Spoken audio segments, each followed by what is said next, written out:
Hey, what's up, y'all? It's your boy 3 Stacks in this thing, and I'm going over an update for one of the funnest decks I've played in a while. Ritual Beasts were just one of those decks that Konami couldn't kill. Like, you know how some decks get really like nerfed on the ban list, and then people are like, dang, this deck can't function anymore at all. Like, this deck wasn't like that. The one Kanhawk, it was like, when they put Kanhawk to 1, it kind of changed things. But at the same time, like, as long as this deck can keep the Kanahawk in rotation, it can do everything that it naturally already did off of one Kanahawk. It's just crazy.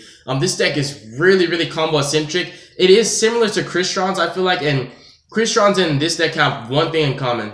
The combos are so sophisticated that they can either A, give you headaches, or B, you can mess up not knowing what you're doing, or C, they're so difficult that sometimes you can't even get the maximum potential or value out of the play because, like, in the middle of doing stuff, you forget, dang, I could have done this. Like, it's just one of those decks. I feel like it has untapped raw potential.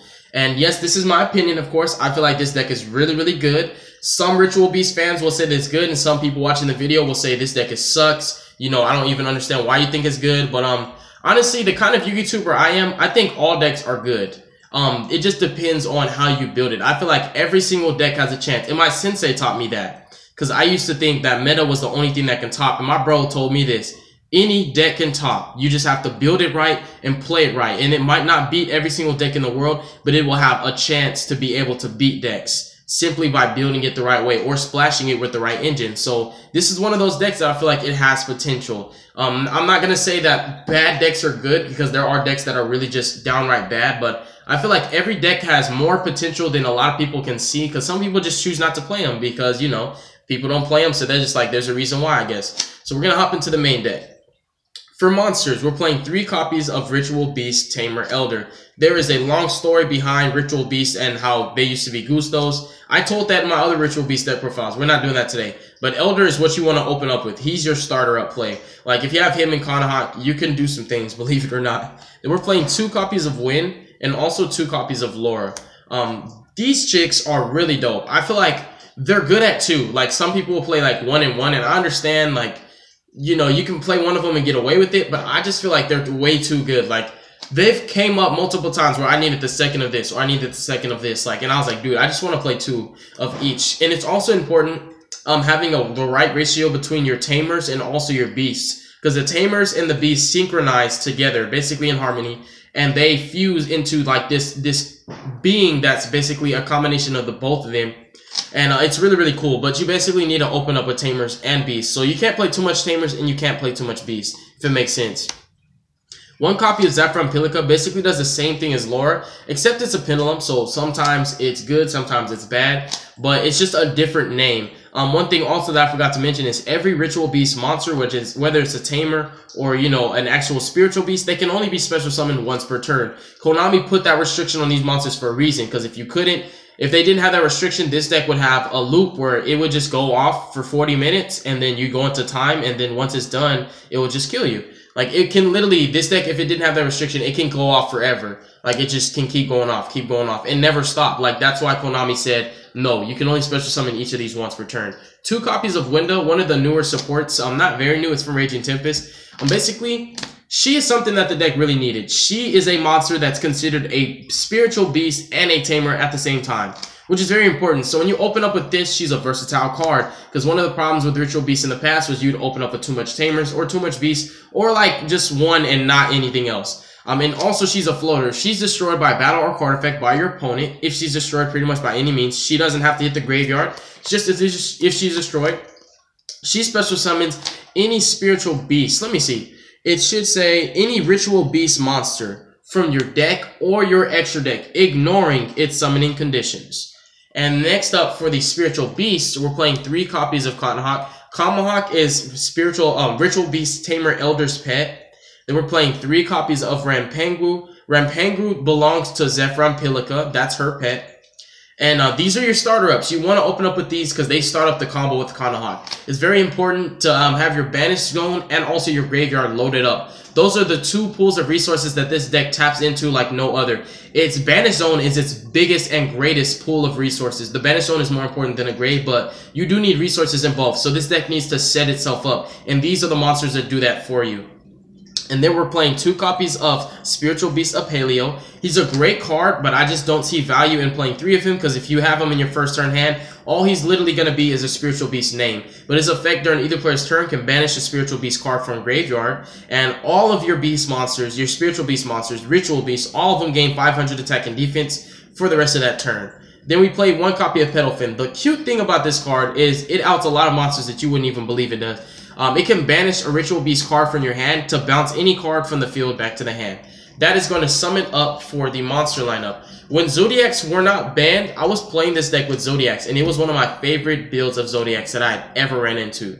For spells, we're playing 3 Gold Sarcophagus. This is a really, really, really good spell in this deck. Like, it's the equivalent of Kanahawk minus the name. 2 copies of Ritual Beast Return. This card says a story, like it's telling a story. If you look on there, you see Elders crying, you see Gusto Falco. This is pretty much after the Shaddols lost the war, and all the Shaddol monsters became regular. They weren't no longer tainted and brainwashed. So Falco came back to his senses, and the reason why Elders crying is because Falco belonged to Elder when he was a member of the Gusto tribe.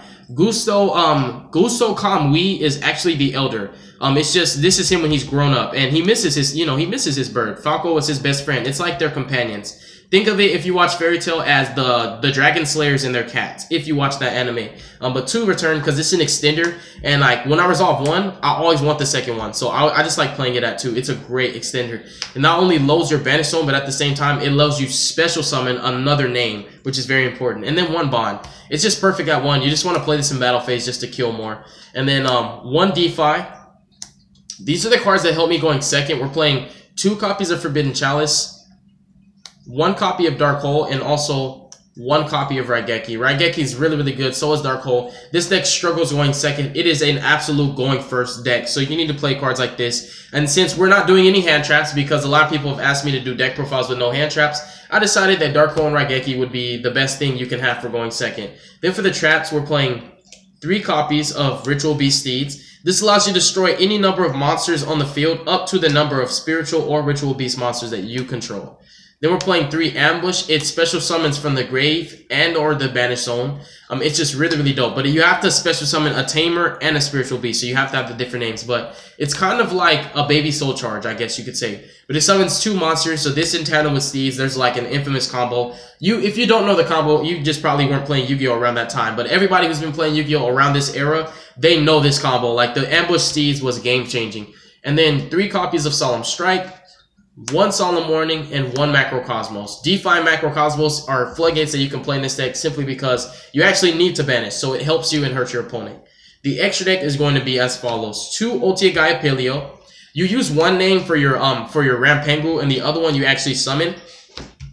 This is like your game. This is like your game changer. This is your trump card. It's really easy to make this card, but you never want to make it too early. You want to make this when you know it'll be your game. It's like your seal the deal kind of card. Like, it's gonna guarantee your victory. Because you can load up on resources just using your Kanahawk for days and searching out Ritual Beast cards, and you summon this guy, it's gonna be over. He negates spells, traps, or monsters by banishing a Ritual Beast card from your hand. And it's pretty much Herald of Perfection on steroids, because you can actually search out the targets you need. And also, in addition to that, he's a 3200 beat stick, so he's bigger than Herald of Perfection. And then he has the special ability that every single other Ritual Beast has also, if I'm not mistaken. Let's double check. Alright, never mind. He doesn't have the tag out. I've never even tagged out with him before, but in my mind, I feel like all the rituals, all the fusions have that ability, but he doesn't have the tag out ability. But nonetheless, he's basically your Herald of Perfection on 3200 legs, and he banishes Ritual Beast cards, which actually gets searched off of your Kanahawk. So you can set yourself up for victory with this card if you play the deck right. So like I said, he's your trump card. You want to drop him when the time is right. 3 copies of Ulti Apelio and also 3 copies of Ulti Pedalfin. The reason why you want to play 3 of these is because of Rampengu. You need to be able to banish a Ritual Beast from your extra deck and then send a Ritual Beast from your deck to your graveyard with that same exact type. So you actually need to play like multiples of all the names. And I'm opting to playing 3 of each because you actually 2 Pedalfins comes up, 2 Gaia Paleos comes up, and these are naturally just going to be for the Rampengu plays. So yeah. And also because we lost Kanahawk, we just need more names. And Ulti Kanahawk, like the best card in the deck. Like dude, you make this card, it just literally like starts up your victory. Like you just start winning when you make this card. It's similar to making Buster Dragon in ABCs. Once you make it, you start winning. Double Baguska, because for some reason when I lose my ulti Kanahawk, rank 4s come up like a lot more frequently, and I feel like when I'm losing my ulti Kanahawk, like if he gets striked, I'm kind of losing. So if I'm losing, we both need to start losing. So I'm playing Baguska. And then Abyss Dweller, Tornado Dragon, Lightning Chidori because it comes up, and also Decode for the option when you actually have like the nuts and you know you're just tagging out and summoning a bunch of monsters, and it's like let's make Decode and then let's go for like Ulti Kanahawk and Pedalfin. That's pretty much going to sum up the deck profile, you guys. God bless you. Make good choices. Don't hurt your brain cells. And stay tuned for future content. We have one more deck to showcase for the day, and it's going to be my Cubics. I might showcase them. I might not because I'm just like really burnt out, and my girl has not been able to spend time with me all day. But nonetheless, I love y'all, and you'll definitely be hearing from me soon. Peace.